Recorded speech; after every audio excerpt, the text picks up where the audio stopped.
I'm Richard Porter. I'm Johnny Smith. And this is Smith and Sniff, a podcast in which two friends talk about cars and many other things. I tell you what, I actually had a dream that I remembered the other night. And I think it was following on from the Williams Story Rich Energy Understeer video, which continues to make me giggle. But it's the gift that keeps on giving. I was making merry with it on Twitter last week because we were talking. I put the Dempsey and Makepeace theme up on Twitter because we'd been talking about it because you messaged me about Howard's Way being the greatest theme tune or one. Oh, it's up there. It's up there. It is up there, isn't it? Yeah, it is. It's an epic. I don't use epic. Oh, it's big. It is genuinely. I listened when you said, I don't even know why you brought it up, but you messaged me about it, and then I listened to the full version on YouTube, and it's got this weird bit where it turns into a totally different piece of music. It's the bit at the end when it's a bit jazzy. Yeah, I think they use that for sort of incidental comedy montage elements. Oh, I see. Don't quote me because I haven't seen it. I don't think I've seen Howard's Way since I've had pubic hair, so I've got absolutely no idea what it's like. A good way to measure out your life. I think that the weird jazzy sort of bit sort of sounds like it could be quiz show music. Yes, it does. It's a quiz show that would have been presented by Paul Coyer. Do you remember him? I thought you were going to say Paul Daniels. No, although maybe could have been Paul Daniels. What did he present? Every second counts. Every second counts. Paul Coyer presented all other quiz shows that weren't memorable in the 80s and 90s, I think. What about Henry Kelly with Going for Gold? Well, he only did Going for Gold, didn't he? But do you remember, I can't remember if this has been discussed before, the frequency of lip licking which went on during the question asking. I got stressed out about it and I used to stop watching it. Well, I'm Going for Gold. Yeah, because there was so much lip licking. I felt he's going to have such chapped lips by the end of the episode, and he's probably got to record 3 more that day. His lips going to be like kettle chips. Do you think part of his rider was that he'd always have a very salty bowl of pretzels before he went on? And yes, they're always a nightmare, aren't they? and he's got James Martin's car mechanicking hangover cure, which is no more than a thimble of lukewarm briny water. Yes. I saw Henry Kelly at a wake. What? Did you? Really? Yeah, a friend of ours in London, her dad was a pub landlord in North London, and he'd run a few different pubs around the Highgate area and was very well known in the area. He was basically, his family used to jokingly refer to him as the King of Highgate because just everybody knew him. King of Highgate. You know, he'd be sitting outside somewhere. He was retired, so he'd be sitting outside, you know, like Café Rouge in Highgate, having a bit of breakfast, and people would be sort of coming up and wanting to, you know, have his ear for a moment. Oh, would you? And anyway, he died sadly, and he had his wake was at a pub in Highgate. And we were there. I turned around and there was Henry Kelly at the bar with some of the other mourners, and it turns out he knew this guy. Did you speak to him about Going for Gold, or was it? I didn't get the chance to speak to him. He was there only very briefly. I think he just stuck his head in to, you know, pay his respects. But yeah, because this landlord guy was Irish, and I think he sort of, as part of the kind of, you know, Irishmen of a certain age who live in North London, perhaps they have. It could be a community thing. Yeah. So, but I didn't notice. Henry Kelly was just at the bar talking to some other older gentlemen, and I didn't notice any lip licking. I want to know what car he went to said wake in. I'm going to say, I want to say, Lexus RX. Oh, do you think? Yeah, you know the weird shoe shaped one. Yeah, the first gen hybrid. I sort of feel that for many years, based on no evidence at all, that Henry Kelly was a Volvo 760 man. Yeah, he could be, couldn't he? He could have gone turbo intercooler, couldn't he? Do you think? I don't know, but he's quite laid back. V6, I think. Oh, okay. And he was doing well, because was he not on Classic FM? Yeah, or he might still be there. I don't know. Maybe. I don't frequent it. And he's on... he was on Going for Gold. So in his heyday, And before that, of course, Game for a Laugh. Henry Kelly's had a decent career, so he could afford the fuel bills on a Volvo 760 V6 Auto. What was the straight 624 valve? Was that the 9 series we were talking about last week? That engine's supposed to be tunable to hell. So is it? It's supposed to have the strongest bottom end. Yeah, the strongest bottom end. I know that sounds a bit odd. Bottom end. Yeah, very resilient crank. Well, so Henry Kelly.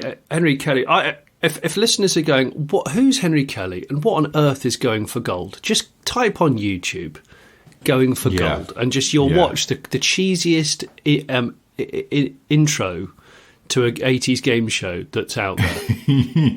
Also, Going for Gold was the subject of one of the greatest casual faux pas I've ever seen on broadcast television because the basic premise of the show, for people who haven't seen it, is that it was contestants from all over Europe came together to compete for, some kind of prize worth winning. Usually quite a lavish holiday, I think. And right. There was a lady, I think she was from Greece, and in between the rounds, Henry Kelly would just do a little bit of chat with one of the contestants. And so he went to her and he was like, "Oh, Anthony, so you're from Greece?" And yes, I'm from Greece. And also, you're blind. She said, "Yes, I've been blind since birth." Okay. Oh, and he goes on a bit of a chat about her life, but let's not forget, she's blind. And he goes, "Okay, well, anyway, it's lovely to meet you. Now, let's have a look at what you could win." Oh, gosh. Nobody went, "Henry, can we just do that again and maybe not say look?" Because that would be insensitive. But they didn't. I guess they're knocking out like 5 of those a day. They haven't got time for retakes. Yeah, just smashing it out. I've just found a picture of Henry Kelly with Michael Parkinson. Tell us about your childhood. And they're standing in front of a building, but there's 2 cars parked in front of the building. Oh, gosh. Now, there's no suggestion that either of these cars belong to either of these men, but let's just see which way round they would be if they did. Okay. One of them... This is good. It's a shitty quiz. I like it. This is from the 80s, I think, this picture. They both look quite youthful. Particularly Henry Kelly looks about 19. The car on the right is a Rolls-Royce Silver Shadow. Oh, well, I'm just about to say, the ultimate disgraced entertainer car. Yes, absolutely. Yes, classic British show business car. I mean, it's basically the company car for anyone who was in British show business in the 70s and 80s. Possibly also a bit sex pesty, but not necessarily, not always. No. It's not a given, but the problem is there is an undercurrent of Fiddler on the Roof about that to me, and that's why I will never own a Shad. It's tricky, isn't it? I just couldn't. I'm afraid. No disrespect to anyone that owns one, but I just find they're a little bit peed for speed for me. So They are. No, they are. You're right. Now, the car on the left is an Austin Mini Metro. Oh, but of course, was it when they were very new? Yeah, I think it is. It looks. I mean, from the sliver of the car I could see, it looks tidy, and the front valance hasn't got any sign of rust spots on it, which means that the car must be under 4 weeks old. So what we thinking, is this 1981, 1982? I reckon it probably is. I'm going to say 1981, just because there's no... Oh, wait. There's a caption. It's a Getty photo. It's from the Getty photo library. And it says, Henry Kelly left is to join TVAM and will present Good Morning Britain on Saturdays and Sundays, while Michael Parkinson, right, is in Australia. This photo was from the 26th of May, 1983. Oh, we're both wrong. Oh, 2 years out. 83. There we go. I see Parky's not going to be... He's not going to have a Metro. At this point, Parkinson's a well-established journalist and broadcaster. But I don't feel like Parkinson's a shad man either, because he's too sort of pragmatic and northern. Or maybe they both carpooled in the Metro and they don't have any idea whose shadow that is. and that's the end of that story, of that photo. Yeah. I mean, it's interesting because looking at it now, this makes sense. I think that building, probably it's photographed in sort of in a courtyard at the old TVAM building in Camden. And so I presume the shad belongs to an celebrity of some sort who is working at TVAM. Yes. But I don't know who. I've got an idea, and I said I had a dream the other day, and I actually remembered it. And I thought politics, certainly in our country and probably many others, is in a state of absolute pants and trousers down. So I thought, let's do something that's a bit entertaining. And you know how Mustangs can't seem to leave cars and coffee events without some sort of drama involving telegraph poles or picket fences. Yeah. What about if it's politicians leaving Parliament and they're being marked on how they do this, and this will score directly against the popularity of them in their party. And there's a couple of different disciplines. So I get a bit like drifting, there's different entry points into a corner if you choose. So it starts off, you're at the junction, okay, and you've got to be on full lock one way or the other, depending on which way you're leaving Parliament, okay? And you can choose whether you're in the driver's seat or you're in the back. Now, this is where it gets technical. So if you're in the back, the accelerator is jammed down onto the limiter and the car's in neutral and the car gets knocked into D. The car gets knocked into D remotely by an adjudicator. Then the politician has to decide what they're going to do. So they've got to either clamber over or they're going to just ride the storm and see what happens. Ooh. Yeah, I know. This could be really entertaining, I thought. I feel like many of the current in the news politicians are, how can I put this, too fucking stupid to know what to do. Well, yes, I was hoping they'd probably just sit in the back saying sound bites until the car turned onto its roof on the curb. Or it goes down the road, it's missing a front wheel because it's torn it clean off on a curb, but they're still talking about what they're aiming to do in Parliament. Sparks everywhere. Go, a stronger Britain, a better Britain for all Britons who love Britain. Oh, God, that's even better than I imagined. That could really work. I can see that now. Education. Did you just go through a school? Yes, I did. Anyway, education. Yeah. These cuts will actually strengthen our NHS. Even when it's upside down, it's still on the limiter. The engine hasn't cut. Oh, yeah.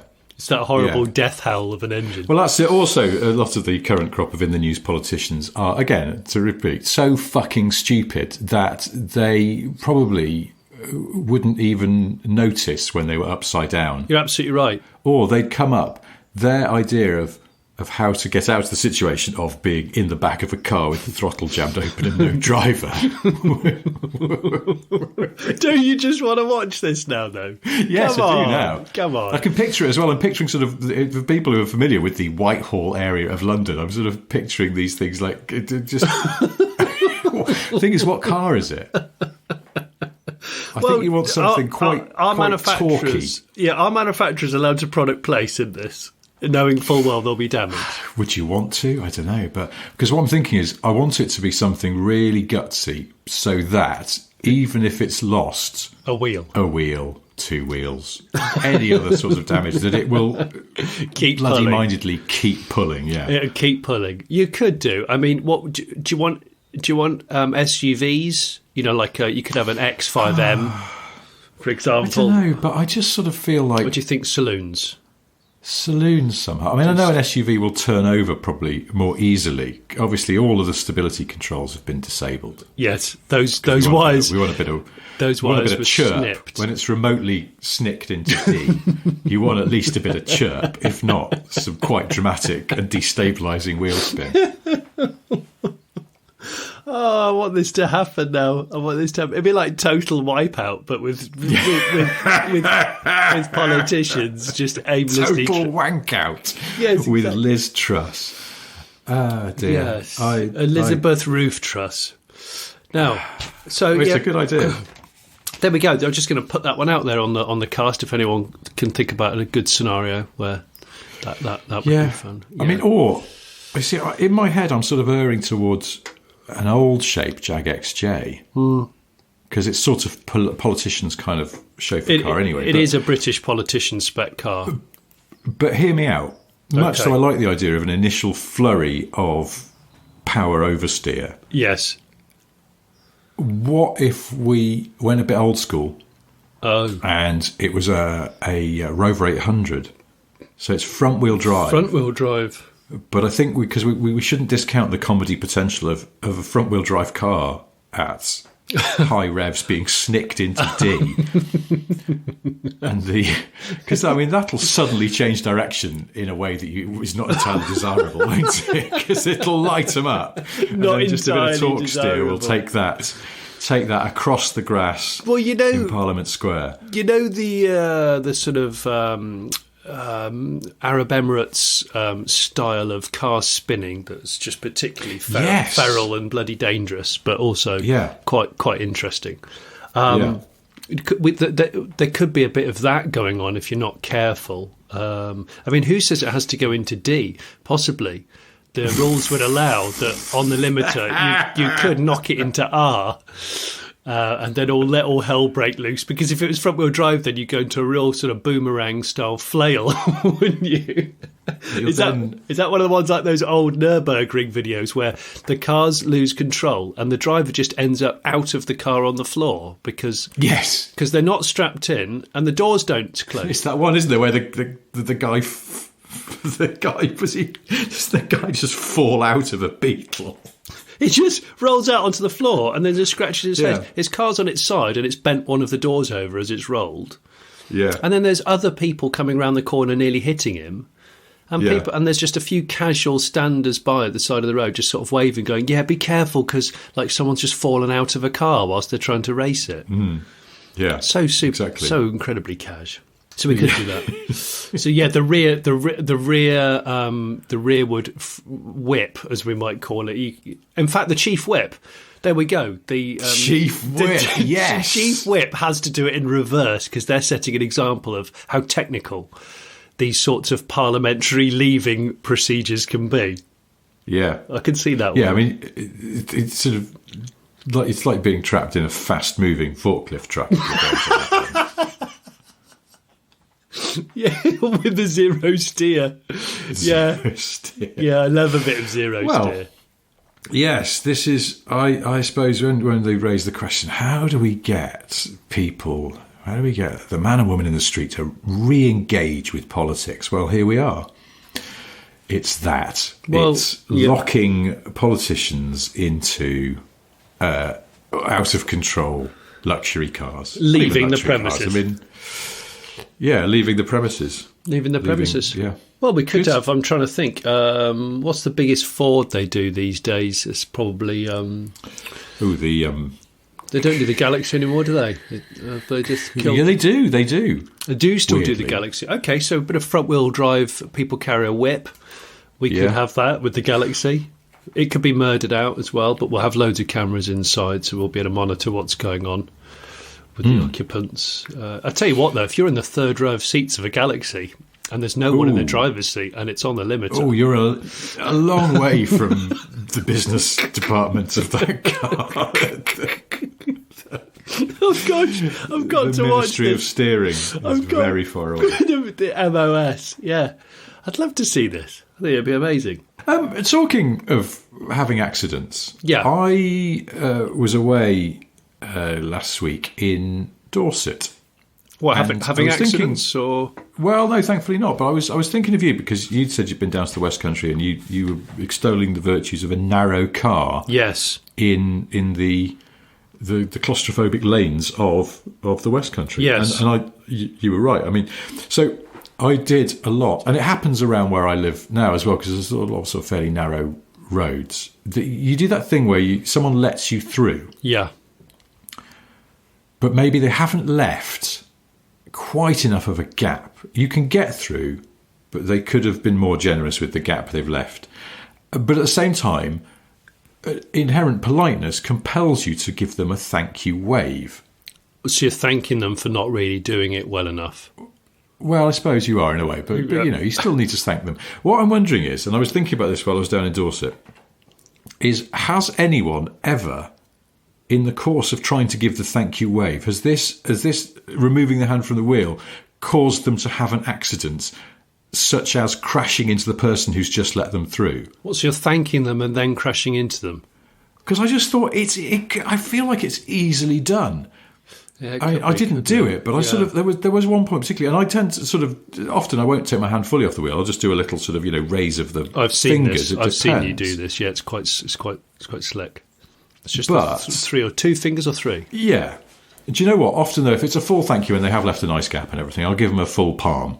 Yes. And not the steering method, but just thank you. But I'll tell you where I'll use a 2-finger little raise off the wheel is that for me is you're welcome. So someone else has given you a big wave, and you just to acknowledge that you're saying, yeah, no worries, cheers. Yeah. You give them a little 2 fingers back. Yeah. Not the swearing. give them 2 fingers back. Exactly. Yeah, can you imagine? Thank you, fuck off. Yeah.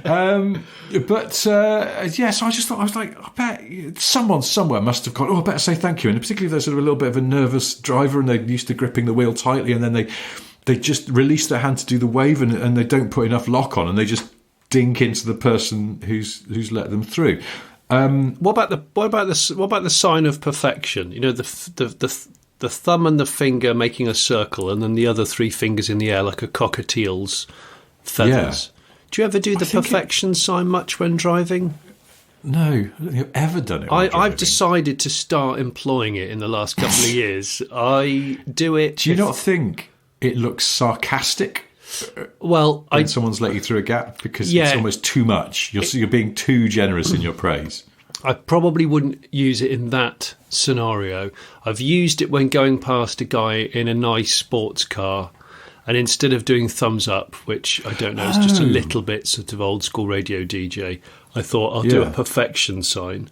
But I did it to a man day before yesterday, and you'll appreciate this as a man who likes Land Rovers.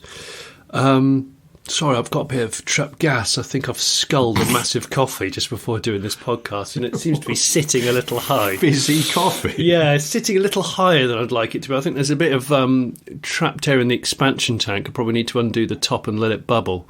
But this chap he's got a first generation disco.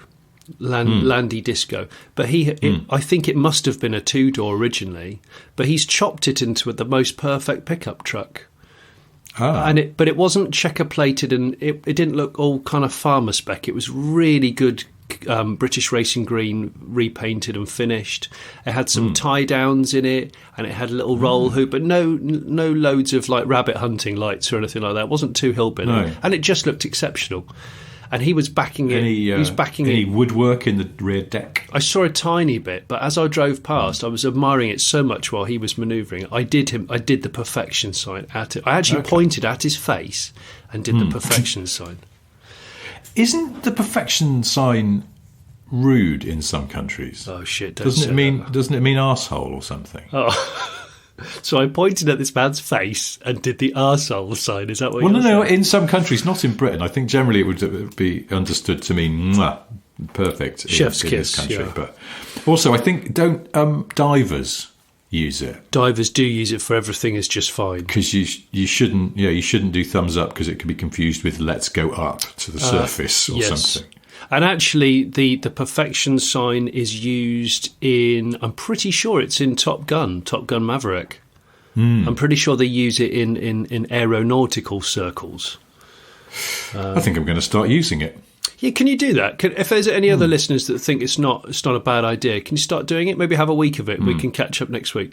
How about that? Yeah. But also, if anyone has ever or knows someone who has crashed into a person they were attempting to thank in a low-speed manoeuvre in the car, please do get in touch. This is really why I brought it up, because I thought about it. And I thought, I wonder if anyone's ever done this. And I thought, I must mention this on the podcast in the not secret hope that somebody gets in touch with a funny story. Well, I'll tell you what I have done before is I've caught a wing mirror before whilst air drumming. And because I refused to miss a certain hi-hat or a certain cymbal at a certain moment, which meant the car strayed a little bit to the left. Now, that's irresponsible driving, I know, in the cold eyes of the law. But it was I'm pretty sure it was a song by Guns N' Roses. I think it was My Way, Your Way, Anything Goes Tonight by Guns N' Roses. Now, Appetite for Destruction, every song on that album is an air drumming favourite. But, I'm pretty sure I damaged a car because I refused to stop the authentic air drumming. I'm glad no one was watching me at that moment in time. There was no one around, I don't think, but I did feel like a bit of an arse because I thought, right, so that invisible hi-hat that didn't need to be hit got hit, and now the car's slightly damaged. You idiot. Thanks, Axel Rose. Yes, Axolotl Rose. Who's the drummer in Axolotl? Who's the drummer in Well, it was Guns N' Roses? Matt Sorum is now, or was for most of the albums, but Appetite for Destruction was Steven Adler. Oh, yes. Yeah. What, I mean, seriously, Appetite for Destruction. I put it on the other day. The kids are too young to listen to it because there's too many F's and Jeffs and sex references. So, unfortunately, Daddy can't play that one. can't play that one. I've never really understood Guns N' Roses. Haven't you? No, I just don't. They just don't hit that little bit of your brain that goes, "I like this." I don't hate them. I just kind of go, "Yeah." Oh, well, I'll tell you what we'll do is I'll take you for a weekend away. I'll buy you a bullet belt and we'll drink some Jim Beam. And I'll buy you some questionable boots. And we'll listen to Use Your Illusion 1 and 2 and Appetite for Destruction. I'm pretty sure the others you can forget about, although people might be shouting at me now.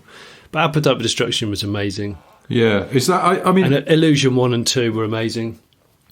I think part of the thing is Axl Rose sometimes when he does that, his high voice, I feel like he's just change up. Just change up. You're damaging the engine. He's driving it like the police, isn't he? He's always one gear lower. Yeah. Always one gear lower. One gear lower than you think. In case he needs to engage in pursuit. Yeah. You should try it. I mean, Welcome to the Jungle by Guns N' Roses. I mean, nobody dislikes that song. Come on. I know. Yeah. No, there's lots of their songs which I go, yeah. Sweet Child of Mine I can't listen to anymore because it gets played way, way too much. Oh, you see, I was about to say Sweet Child of Mine. I do. You see, I do really like Sweet Child of Mine. No, I'm bored of it. It's just, I'm over it. I've heard it 700 times more than I needed to in my life. But yeah, there's loads. There's loads of great ones. Some quite sexual ones, but, we'll gloss over them. But... And does Axl Rose still look like an absolute state these days? He's a strange-looking guy because Guns N' Roses they're having, I think, a comeback tour. And all I read was that they were because they used to be famously late on stage because of Axl. Yes. I don't think it was anybody other than Axl that was creating that scenario. Well, didn't Chinese Democracy take like 10 years or something to?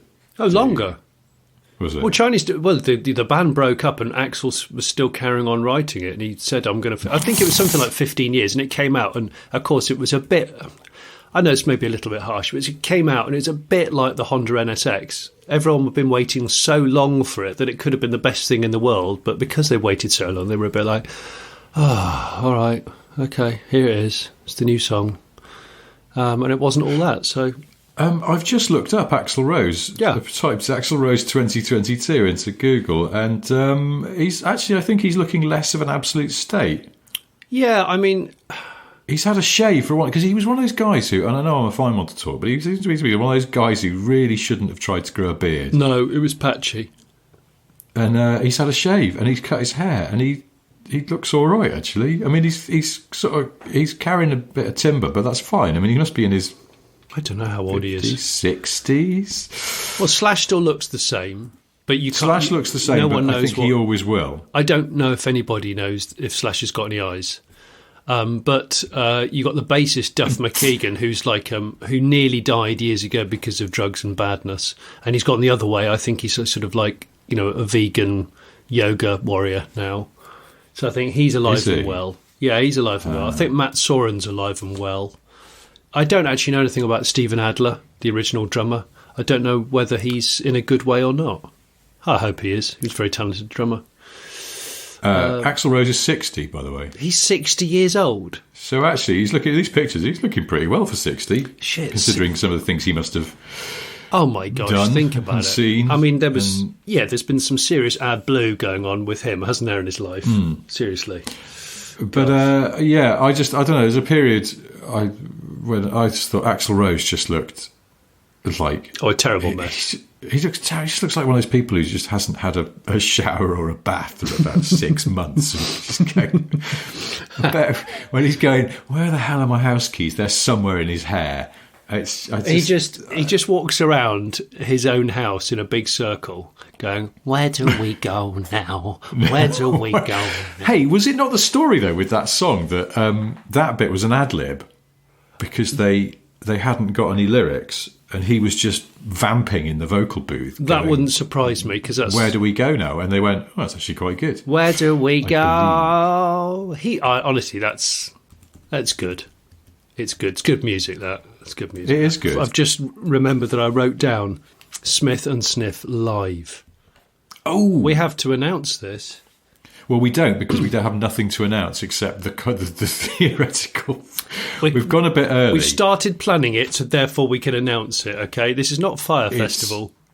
Yeah, it's. It could drift perilously close. No. But yeah, for ages people have been asking. Some people, but we get reasonably regularly. We get messages going, "Are you ever going to do a sort of podcast recording in front of an audience?" And we've gone, "Yeah, we'll do it. Well, we are going to do it. We are. It's going to happen. So it'll be pretty low key. Basically, there will be at evening. We'll let you know when we'll just record a podcast in front of an audience. Yep. And but it won't just be sort of the usual kind of an hour and then I'll just cut everything off. It'll be like probably a couple of hours of chat and you can ask some questions and we'll just do a podcast but with other people in the room. And if it's popular, we'll do several. That's what we're saying that we'll do. Now we're not going to have a huge rack of lasers. David Guetta's not going to be there. Well, unless he wants to be there, in case he's a listener. Unless he's a fan, he buys a ticket. Yeah, that's fine, and he can just sit in the front row firing a laser pen at us while we talk. So if you went to the Late Break live shows in 2021 and you saw Johnny and me on stage doing a sort of Q&A and doing a bit of chat, think of those as the sort of test mule for what we'll do for these shows. And so we're going to do a prototype one, hopefully next month, but we will get back to you on that. You'll be the first to know, of course. Well, you won't, because you have to be a Patreon to be the first to know. Oh, sorry. This is our plan, our extortion-based plan, which is that, so if you are one of our patrons, the information about this and the opportunity to buy tickets will go there first, and then we'll put it out to the wider world after that. But what we're going to do now is a pre-production prototype, effectively, which hopefully will be next month. And if it all goes well and nobody gets wounded or offended, we will do some more at some point in the future. And I really hope that, I hope you get on board, and your feedback is very much valued. The more people that are interested in it, the more we will try and find venues and book dates. So this is not a stadium tour. No, what we'll probably try and do is try and find places in different parts of the country, and maybe every few months we will do another one. We'll let you know in plenty of time, hopefully more time than this one if it comes off, and we hope it will. But watch this space. And if you've always wanted to see what we look like while we're recording this, then you are strange. But we welcome that. Please come along to our live recording. So there we go. Can't be any more specific than that because everything's not quite. It's really not specific, but no, go with it. But what is certainly happening as well is a Late Break Christmas gathering. Oh yeah, that's happening. That's confirmed. We're going to be doing over 3 days, so we'll do 3 of them. 2nd, 3rd and 4th of December. And we'll release tickets, I think, in September. Don't think we're going to release tickets until then. But, that's going to happen, and that should be fun. That's going to be down in my home county of Somerset. And then we will, we're going to have a Late Break show enclosure type of deal inside the really good, actually, it's a great event, the Retro Rides Gathering at Mallory Park on September the 18th. So we'll be there as well. But as and when, we might drip feed some more things. But yes, Smith and Sniff is going to do some live stuff. I have got no idea whether it's going to be good or not. No. Well, it's going to be this, but maybe a couple of hundred people will be able to see us doing it. Yes. And that, they can then come up to us afterwards and ask us to write something rude on an item. I might bring a whiteboard for this so that we can write some notes on a whiteboard. Hey, and you had something you want to bring up with you. Huh?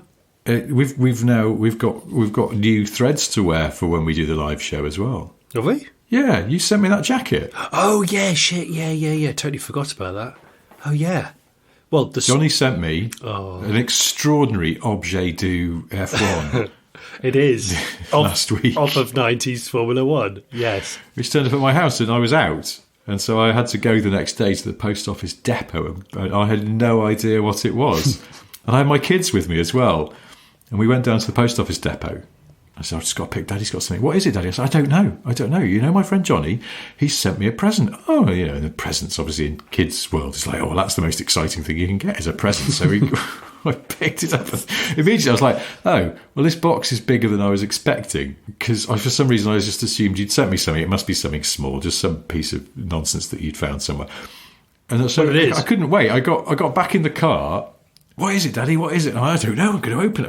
I opened it. Both my kids just went, what's that? And I was like, well, it appears to be a Benetton F1 smart casual blazer. That's exactly from the 90s. Yeah. And it is. That's exactly what it is. It's a Benetton jacket. But not like an anorak, but like a sort of more formal... It's more blazer? I don't know what you call it. A blazer, yeah. I'd say it's a blazer. Yeah. And all will be revealed on the back story to that incredible Benetton Racing Team managerial jacket that is new on stock, I hasten to add, in a forthcoming episode of the Late Break Show, because it's a pretty good one. And I think if you're interested in slightly retro Formula One, I think it might float your boat. But you have one too, right? Yeah, the guy who I featured, he's actually got a box of them. But he's very precious about his box of new on-stock Benetton managerial jackets. So he said, he gave one to me, and it went on like a glove. And I said, oh, this is excellent. Brilliant. He said, oh, you can keep that. And I said, listen, can I buy one off you for my friend Richard? Because my friend Richard's really into Formula One, and he would love a Benetton jacket. He said, listen, John, just you have one. He said, if I know it's going to be cherished, he said, I'm not giving any more out. I'm keeping most of them. So... But no, he's good. This guy, he's good, and there's a very strong link between jacket and episode coming soon. But, well, anyway, so I think I hope in my head I picture us bounding onto a stage. It might not be a stage; it might be the floor of a village hall, but we're bounding onto the presentation area. At the inaugural Smith and Sniff Live. The inaugural, yeah. I thought we should call it an evening with Smith and Sniff, but it sounds a bit pretentious, so I think we'll stick with Smith and Sniff Live. And but we're both wearing Benetton jackets, yes. And then I think with possibly a deep V T-shirt underneath in the sort of accepted Euro style. Yeah, I might go for sort of Euro race manager, or you dress as the manager. I might dress as the physio. And I don't know what that's going to look like yet. I haven't decided. No, well, I don't know. I mean, you could always go sort of full zany Euro and wear deep V T-shirt underneath the blazer, but then pair it with shorts. Oh, and long white socks, maybe. Espadrilles.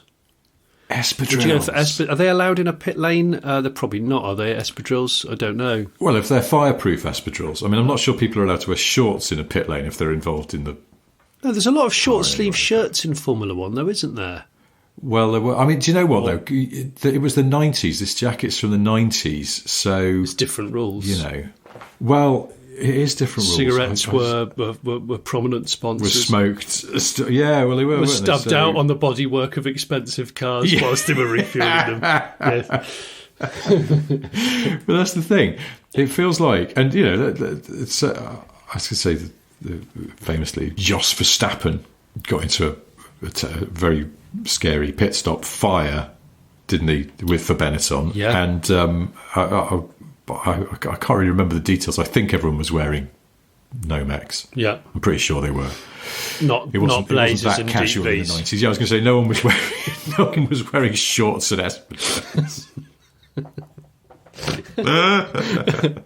Anyway, that's enough half-assed promo for now. I'm hoping that very soon, ideally, we'll be able to confirm everything that's going on. Yeah, we will.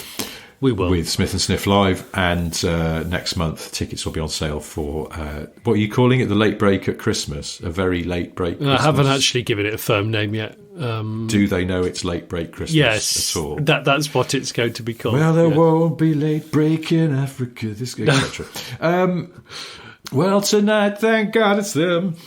No, it's not. Right now, so tonight, thank God you're wearing winter tyres, not them. Yeah. Yeah, something like that. What I was going to bring up with you, I can't. I was going to bring up. Oh yeah, no. What were you going to say? Well, there's a couple of things. I went to Dorset, and one thing which I'd noticed before, I think when I went to Norfolk last year, you're in a rural area of Britain. Yeah. When the local car dealer stickers in the back window of reasonably new cars are just someone's name. I think that's a real marker of a rural. What? Ted? No, not like just Steve. Come down to Steve for all your Vauxhall needs. No, like it is. I think just a guy's name. Sort of large urban area these days. Yeah, the dealers are all like kind of Strontium Ford for all your Ford needs across the northwest, and in a sort of more rural area like the West Country. Yeah, it'll all be like Andrew Matthews Ford. Oh yes, that's right. This is just a family guy's name. It's a family guy. Oh, it might even be Steve Wilson and Son. Yes. Your trusted name in Mazda. That's right. Cars you can trust. Yeah.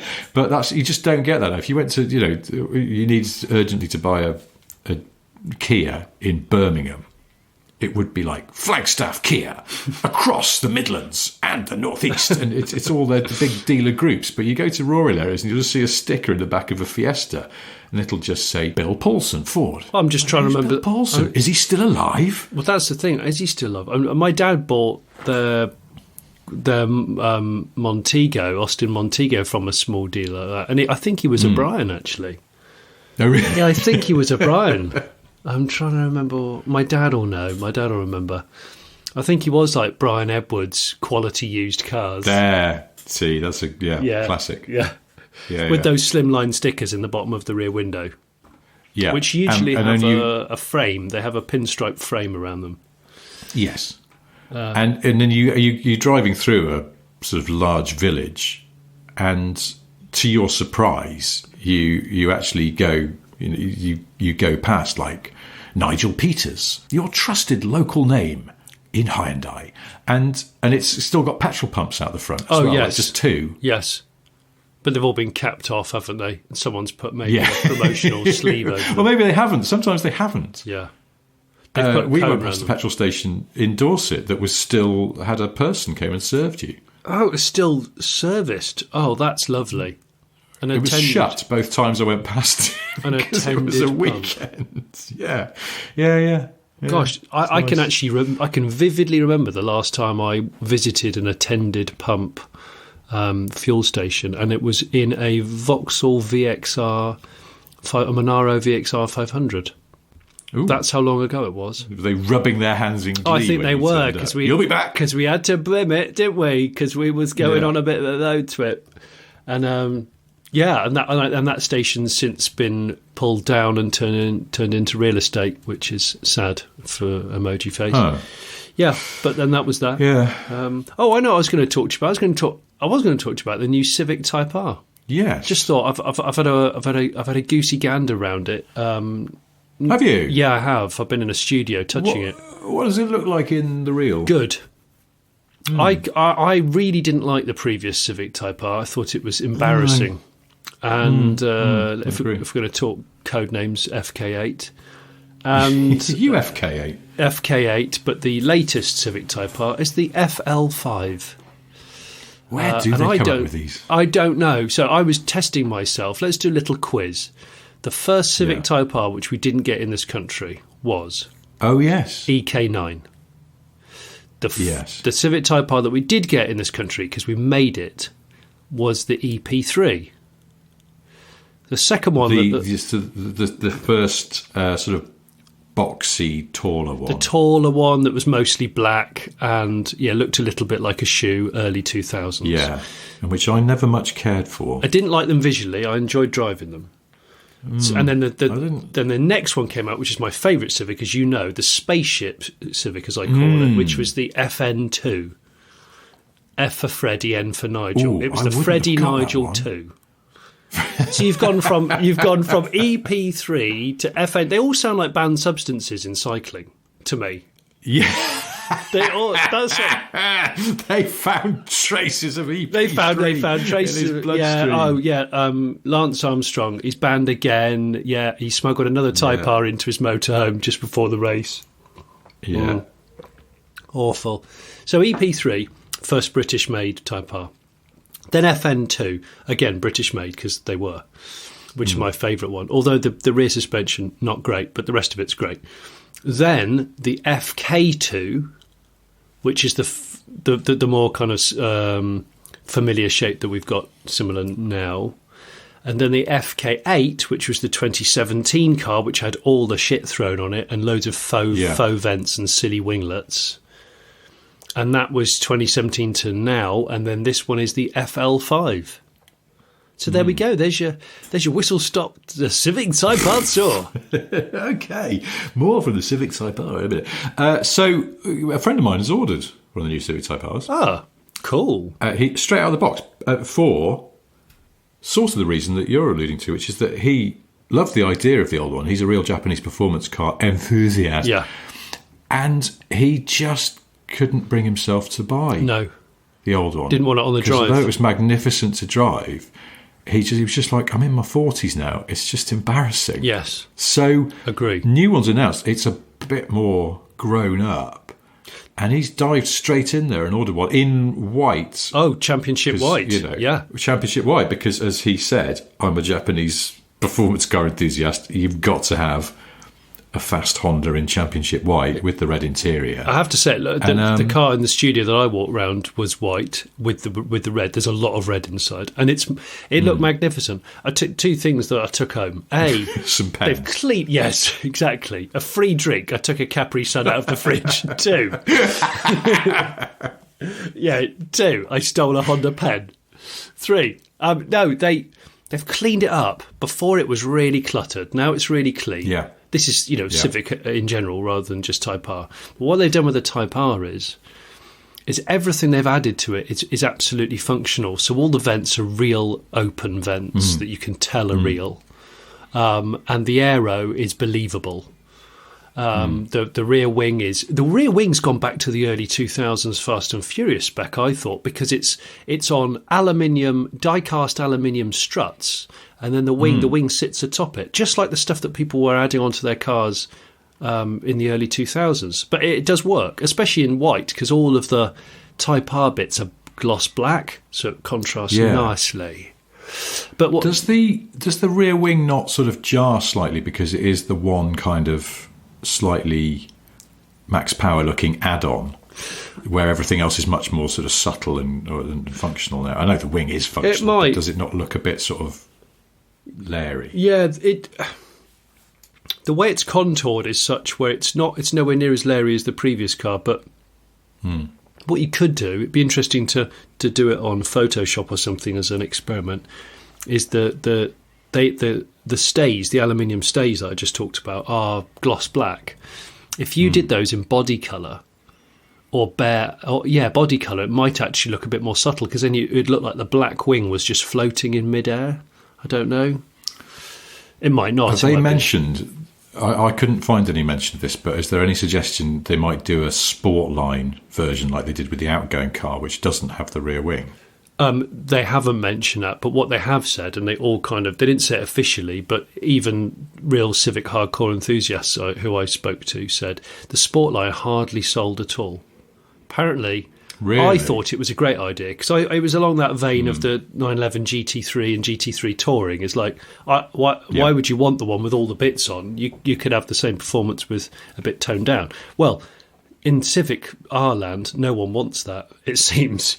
And they're a bit of a unicorn car now, the Sportline. I feel, though, it's probably because taking the rear wing off the old Civic Type R didn't do an awful lot to make it look less twatty. It was just, there was so much else going on. Yeah, the rear bumper was offensive to me. Those huge... But with the new one, so I was debating this with my mate who's ordered one, because I said to him, if they said you could have a rear wing delete, and he went, no, it's not been mentioned. He's like, I'm fine with it, because then he was worried. He was like, do you think it's like the whole thing's a bit boring now? And I was like, no, I mean, I'm in my 40s as well, and I quite like it. And also, I don't think it is boring, because I saw a spy shot of one on test in America. They had a head-on photo of it, and it looked really butch. They've taken the front wings out, haven't they? They're flared. You are absolutely right. It's really wide and purposeful and quite menacing, but without being fussy. I'm down with it. And they've also, those front wings are rolled, aren't they? They're properly done. It's not just... Oh, yeah. They're not just like lashed on some plastic. No. And fiberglass on there. And I'm pretty sure the back door, the arch, the sort of blistered arches, means the back doors are a different shape to the normal Civic back doors, from memory. I think I read this. Yeah, they are. So they're bowed. They're bulging. Expensive to do. It's expensive to do, but that leads me on to the next thing. Is it feels expensive, especially inside, compared to the last car. It feels extra special. And then you will love the MG Metro seatbelts and the Peugeot 205 carpets, which I referenced in my Late Break Show video, because it's so red in there. I think I said, if you end up with a nosebleed trying to emulate Nürburgring record-breaking times, it's okay. You can bleed out wherever you want, because it's all very bloody in here. So, I think it's great. It's great because it feels like a real hot hatch, but yet not silly. The performance will be silly, and they're still keeping it, obviously, front-wheel drive. They're still keeping it manual, 3-pedal. Snatch more power than the outgoing one, is that the rumour? Yeah, well, the rumour is, and I spoke to a chap called Phil from Dream Automotive, who's a bit of a Type R enthusiast. Oh, the guy we met at Goodwood? Yeah, that guy, that Phil. I brought him along to the shoot to get his opinion, because he owns an FK8 and he works on numerous other Civic cars, and he said he's pretty sure it'll be 10 horsepower, because he said if you look at the previous cars, they've gone up in increments of about 10 horsepower or 12 PS, whatever it is. So he reckons it'll be about the last one was 316 brake horsepower, 320 PS. So he thinks it'll be 326. And he thinks it's slightly lighter because it's got a resin tailgate, an aluminium bonnet, and a couple of other things. And it's one of those cars where if you look at it at first, you're not blown away by it. That's okay. I think keep looking at it, keep admiring it, and keep reading about it. And I think then it clicks. It'll be one of those cars which I think it'll get better the more you see it, whereas the other car got worse the more you saw it, I thought. Yes. Unless you're in it, driving it, in which case it's great. And they haven't announced a price yet, have they? No. Well, as we were talking about before we started recording, I think because of the fluctuating costs of materials and chips and everything, it'll be between £37,000 and £98,000, depending on the time it's launched. And if you asterisk on the road. If you sign up now, you'll have to pay the price that they tell you it's going to be on that day. So it's a bit of a roulette wheel. We were talking about this before we started recording, because I'd been driving a Dacia, or Dacia, if you prefer, jogger, which was announced with a basic price of about 15 grand, which, you know, seems like quite a bargain for a 7-seat car. And that was only a few months ago already. The basic one, it's actually £704,000. But then they have subcontracted assembly to Horatio Pagani. No, it's gone up to 16 and a half or thereabouts, and that's for the basic one. Now, really, you'd sort of want the middle one, because that's just got a few extra things that'll make your life a bit nicer on it. And that is now 70, or near as damn it 18 grand, and it's the car I've been testing. It's sort of, you just go, ooh, that's quite a jump in a few months. But the reason, I believe, is because the price of raw materials has just gone up. and steel is more expensive, and of course there's this ongoing chip aggro that's happening still. Chip aggro, he definitely used to race in NASCAR. See, I thought he won the US Masters golf in 1997. Oh, Chip aggro, yeah, completely. And then he got the yips and never played again. I think Dacia Dacia are particularly sensitive to raw material costs because their margins are, very, very tightly costed. I mean, all car companies do that, of course, but with Dacia, there's just less room for manoeuvre because they're trying to sell these things so damn cheap in the general scheme of things. Are we going to find out that they're so keenly trying to get cars out? Are they making £6 per car?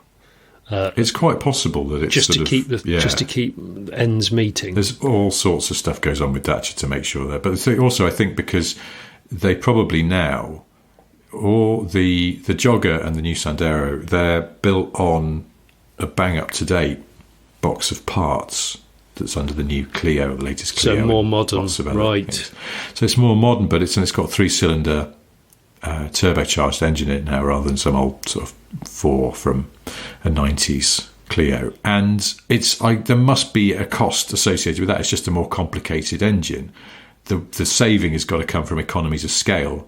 It's just if they just make that the group small engine across all small Renaults and Dacias and Nissans, then it'll start to sort of save them some money, hopefully. But I suppose all of their economies of scale maths are being slightly thrown off because they can't make as many cars as they want to because of the chip shortage. So there's a lot of behind the scenes accountancy going on here that's not particularly interesting, but it does explain why the car that was only announced a few months ago has suddenly lumped on sort of more than 10% in price.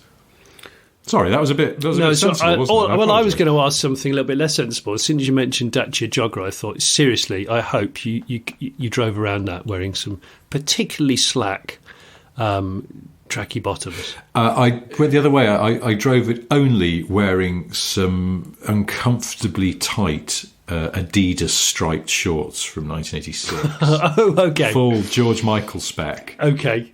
Yes. Early Wham spec, shorty shorts of a sporty nature. What the sort that dads of that era, there's always a family photo, a holiday photo, and Dad was wearing shorts that you would sort of made you wince ever so slightly when you looked at. Yes, seriously, Dad, you wore shorts that tight back then. What was going on?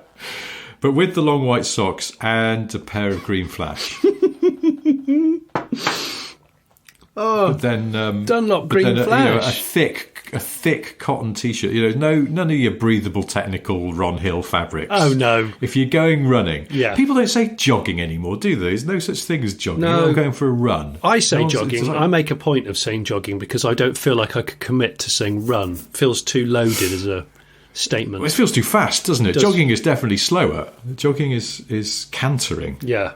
Canter. In horse terms. Canter. I'm going for a canter. I mean, that's a Mitsubishi, isn't it? Isn't it a Mitsubishi Canter? It is. A canter, yeah. It's a little lorry. Yeah, I've never driven one. I'd very much like to drive a Mitsubishi Canter.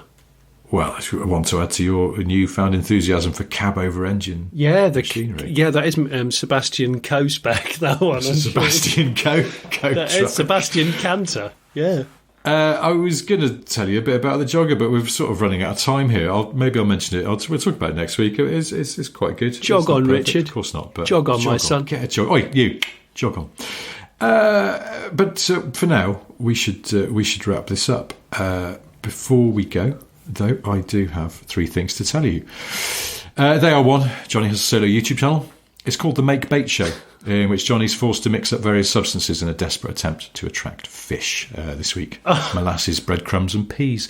If that's not up your street, there's The Late Break Show, of course, which has lots of excellent car-based content. Latest video, when this goes out, it'll be Civic Type R, we'll walk around, and we'll have E hacking transit video up as well, road trip. Oh, road trip. Nice. When I say road trip, cool. I mean I drove from my house to Doncaster and then Luton and then home. Is that classed as a road trip? That's a road trip. That's a road trip. Yeah, let's commit. Doncaster. Yeah. Okay. I'll talk about it next time because I ended up going to a very large salvage yard, which was exciting. Oh. Yeah. You had me at salvage yard. Yes. Okay, well, there's that. And also don't forget that very soon tickets will be on sale for the Late Break Christmas event. And by the same token, we will have news imminently of the very first Smith & Sniff live podcast recording, we hope. Second thing I've got to tell you is I've got various books out. One of them is called Boring Car Trivia 3. If you like arcane facts about cars, knock yourself out. Not literally. And since you mentioned Doncaster, the third thing I've got to tell you is that Doncaster is not only the birthplace of Jeremy Clarkson, but also of Diana Rigg. Is that true? Diana Rigg and Jeremy Clarkson were born in the same town. I didn't realise Diana Rigg was a Doncastian. In fairness, soon after her birth, her parents moved to India, and that's where she grew up. Okay. She's still alive, isn't she? No, she isn't. No, she's not. She died last year, I think. Yeah, it was very well. Her and her daughter both wonderful. Oh yes, Rachel Sterling, who is in The Detectorists. Amongst other things. That's right. She's good. I like her. Good. I don't know her, but I like her. No, I don't know. Why would we? Anyway, well, I mean, why would you see Henry Kelly at a wake? But these things sometimes happen. Well, we have no control over them. So anyway, that's that for this. We will do it all again next week. We absolutely will. If you're a patron to this podcast, thank you for being a patron to this podcast. It's much appreciated. Yes. I love all of you. Me too. Except you there. Well, thank you for listening. See you next time. Goodbye. See you next Tuesday. No, actually Monday.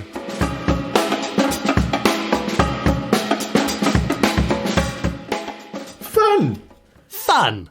Fun. Fun. Fun. Fnu. Fnu. Fnu. Fnu.